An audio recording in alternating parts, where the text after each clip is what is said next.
नमस्कार दोस्तों, आज का अपना टॉपिक है heat dome. National oceanic and atmospheric administration के अनुसार जब वायुमंडल गर्म समुद्री हवा को ढक्कन या टोपी की तरह ढक लेता है तो उसे हीट डोम की संज्ञा दी जाती है। हीट डोम तब शुरू होता है जब समुद्र के तापमान में जबरदस्त बदलाव होने लगता है। दोस्तों, जैसा कि हम जानते हैं, कोई भी गर्म जलधारा भूमध्य रेखा से ध्रुव की ओर प्रवाहित होती है।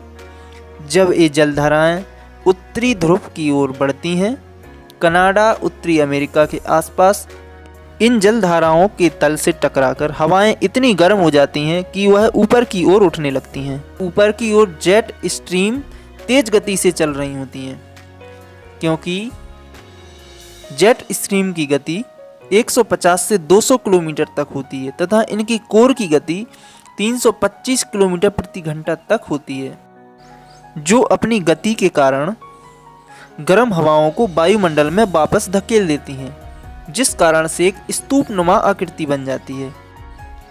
ये कई किलोमीटर एरिया को कवर कर लेती हैं तथा उस क्षेत्र में इसके उपरांत इतनी गर्मी पैदा हो जाती है जिसे हम हीट डोम की संज्ञा देते हैं। हाल ही में कनाडा के ब्रिटिश कोलंबिया में 49.6 डिग्री सेल्सियस तक तापमान रिकॉर्ड किया गया।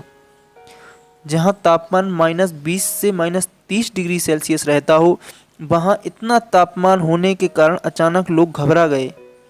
इस बढ़े हुए तापमान ने कई लोगों की जान ले ली। हीट डोम 7 से 8 दिन के बाद स्वतः समाप्त होने लगता है, क्योंकि गैसें सघन हो जाती हैं तो अधिक समय तक एक जगह एकत्र नहीं रह पाती और स्वतः ही बिखरने लगती। इससे होने वाली समस्याएं: फसलों पर प्रभाव पड़ता है, असहनीय गर्मी लगने लगती है, जनहानि होती है, ऊर्जा की खपत बढ़ जाती है।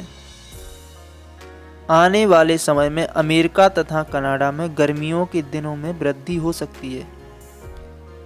वैसे ये समस्या सूर्य के कर्क रेखा पर पहुंचने पर ही दिखाई देती है।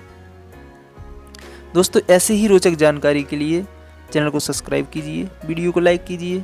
मिलते हैं नेक्स्ट टॉपिक के साथ, तब तक के लिए नमस्कार, जय हिंद।